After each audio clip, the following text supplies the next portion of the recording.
Pedro era uma criança sem nenhuma deficiência.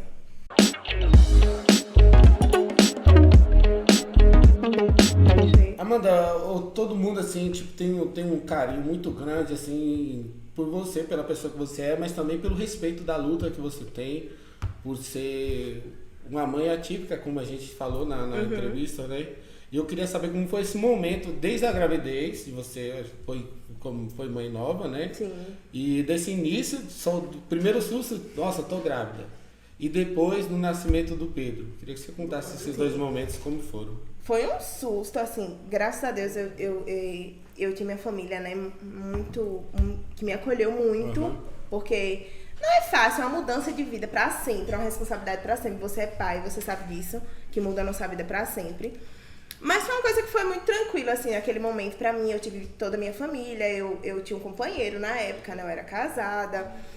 E aí eu tive uma gestação super tranquilíssima, tive um parto e com 20 dias de vida o Pedro teve uma meningite. Foi após o nascimento. Foi após. O Pedro era uma criança sem nenhuma deficiência. E com 20 dias ele teve uma meningite e o Pedro ficou muito grave. Ele foi pra UTI, ficou 14 dias entubado. E foi um momento muito difícil pra mim, porque eu tava em uma recuperação de uma cesariana. Nossa, imagina. Eu tava de puerpério, né? Todas aquelas emoções loucas, quem é mãe sabe que não é fácil. A gente chora até pela mosquinha que cai. E eu tava eu tinha que ver meu filho na UTI. E eu não conseguia vê-lo, né? Eu não consegui ficar com ele na UTI. Quem revezava com o Christian era Itácia e a Bartira. Elas que viram o Pedro e Bartira, Itácia e Christian que estiveram ali o tempo todo. Eu não saía do hospital, todos os dias eu ia pra escutar o boletim médico, ficava no hospital rodando, mas eu não queria entrar pra vê-lo entubado. Eu não queria carregar aquela imagem dele pra mim. Mas eu tinha uma certeza, uma fé imensa que ele iria sobreviver. E eu falo que isso é Deus. Porque como é que eu, ser humano, vou ter uma certeza de que meu filho não vai morrer? Só Deus. E aí, um dos dias, assim, ele tava muito grave, enfim, ele não tava bem, os boletins não eram compatíveis com a vida, não eram bons. E eu fui pra igreja do Bonfim, e eu chorei muito, e eu pedi que Deus me devolvesse o Pedro com vida, e que eu só queria cruzar aquela porta de saída com ele. Só isso que eu pedi a Deus. E eu falei que se ele me desse o Pedro, eu nunca mais ia pedir nada a ele. Nunca, assim, lindo. Nada. Porque eu só queria isso. E ali eu fiz uma promessa, que eu pago todo ano, que eu distribuo água para os romeiros, né, em Todos os Santos. Eu sempre levo algumas águas, levo o Pedro junto comigo, para uma forma de gratidão a Deus, por ele ter... Eu ajudo essas pessoas que vêm pagar suas promessas com uma promessa minha. E quando eu voltei do hospital, Itácia ia revezar com o Christian para ela vir para Monte Santo já.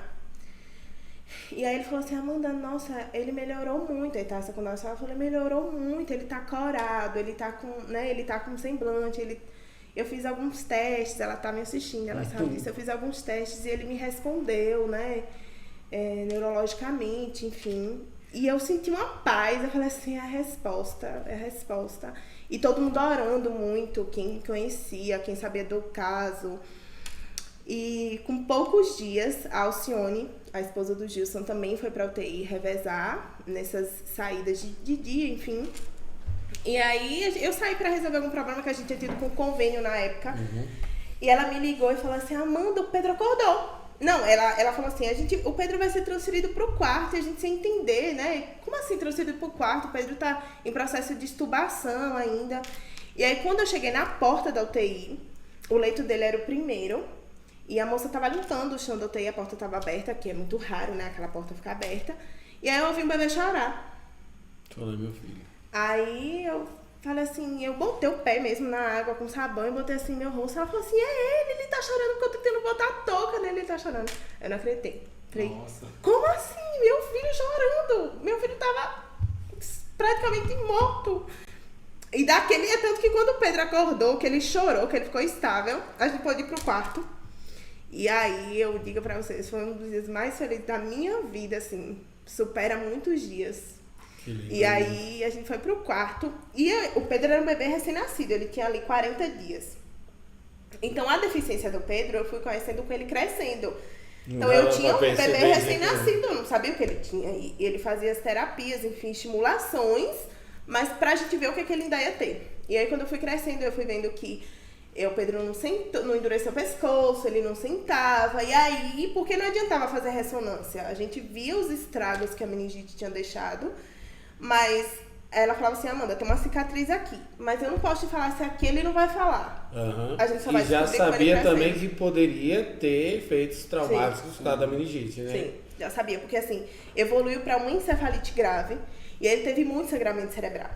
Então assim, se ele teve sangramento cerebral, deixou sequela. Sim. Que sequela? Ninguém sabia. Aí, por exemplo, a gente fez exames de olho, ouvido, enxerga, tá ouvindo. Então, isso de sequela ele não tem. Então, vamos ver o que ficou de motor aqui. E a gente foi crescendo e a gente foi... Então, pra mim, o Pedro foi... Eu conheci o Pedro daquele jeito. Eu não conheci o Pedro de outra forma. Perfeito. E foi uma descoberta cada dia, né? Sim, cada dia. E as necessidades, o Pedro depende de mim, grau máximo. Ninguém conhece mais necessidade dele do que você, né? Não. Sempre, desde o início. Desde o eu início. sei que aqui ele precisa que a mãozinha dele esteja aqui pra ele estar confortável. Sim.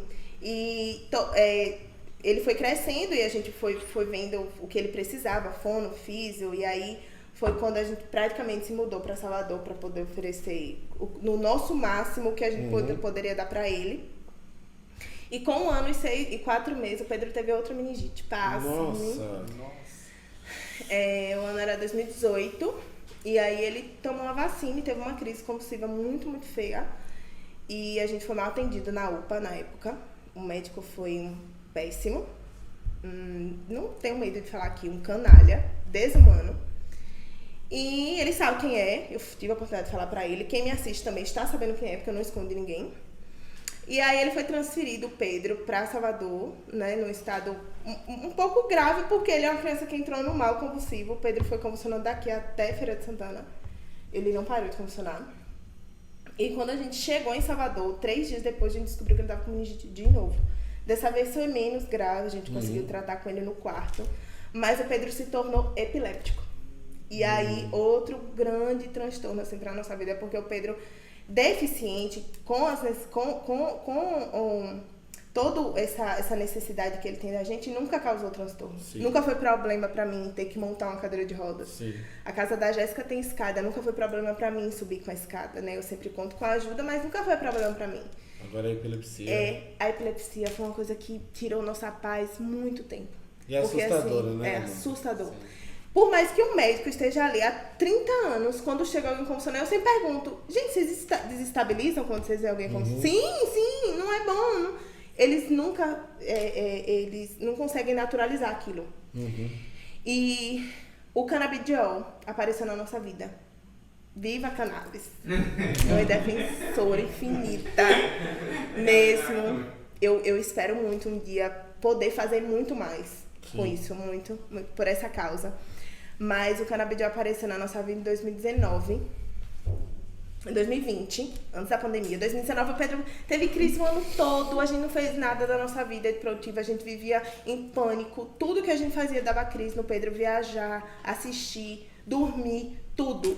Tudo o Pedro tinha crise. Em 2020, a gente conseguiu, né, a autorização da Anvisa pra gente comprar o óleo. E a vida do Pedro mudou. A gente passou 2020 inteiro sem crise convulsiva. Sem nenhuma crise. Sem nenhuma crise.